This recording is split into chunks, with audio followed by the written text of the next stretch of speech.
In today's lesson, we'll be covering the French and Indian War and how the conclusion reshaped territorial control in North America.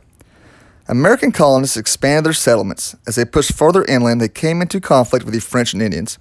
In this power struggle, the future of much of North America was at stake. By the middle of the 1700s, France and Britain each controlled large areas of North America, which bordered on each other for thousands of miles. Each country feared the other and sought to increase the area it controlled. These ambitions collided on the frontier and eventually led to war. The need of British settlers for farmland and furs led to conflict with the Native Americans. By the 1740s, British settlers were pushing into the Ohio River Valley lands, claimed by the French. The pressure soon led to trouble.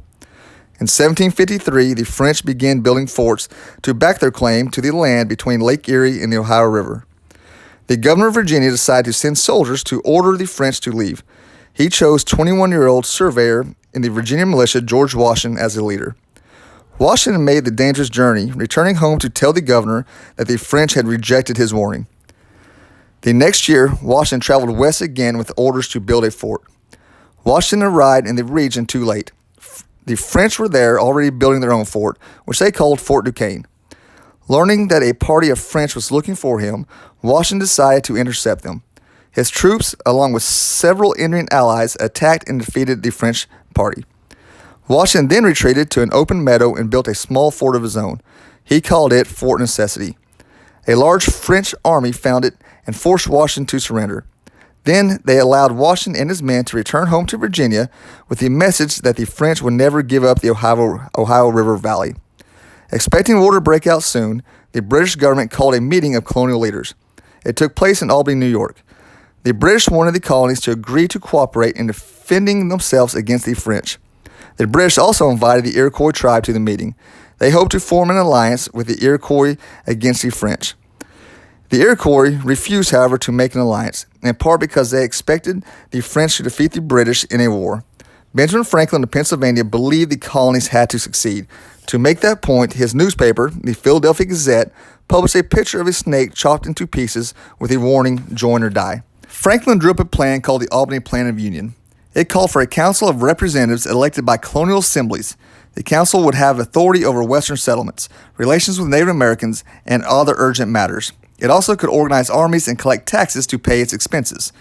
The Albany Congress approved Franklin's plan, but the colonial assemblies rejected it. The colonies wanted to take control of their own taxes and armies. Franklin complained that everyone cries union is necessary, but they behave like weak noodles when the time comes to take action. During 1754 and 1755, the French won a string of victories, defeating in quick succession the young George Washington and General Edward Braddock. Throughout this period, the British military effort has hampered by lack of interest at home, rivalries among the American colonies, and France's greater success in winning the support of the Native Americans. In 1756, the British formally declared war, making the official beginning to the 7 Years' War, also known as the French and Indian War. The tide turned in 1757 because William Pitt, the new British leader, saw the colonial conflicts as the key to building a vast British empire. In July of 1758, the British won their first great victory at Louisburg. In November of 1758, General Forbes captured Fort Duquesne for the British after the French destroyed and abandoned it. With the fall of Montreal in September of 1760, the French lost their last foothold in Canada. Soon, Spain joined France against England, and the rest of the war, Britain concentrated on seizing French and Spanish territories in other parts of the world. In February of 1763, Britain and France signed the Treaty of Paris. France lost almost all of its North American possessions. France ceded French Canada to Great Britain. Great Britain also gained all other French territories east of the Mississippi River, with the exception of New Orleans. Britain also received Spanish Florida. New Orleans, along with all French territories west of the Mississippi, went to Spain. Native Americans also lost a great deal. Without French help, the Native Americans could not stop British settlers from moving on their lands. The defeat of the French left the British in control of a vast area in North America. However, whatever sense of triumph the British leaders felt at the war's outcome was soon replaced by a nagging realization.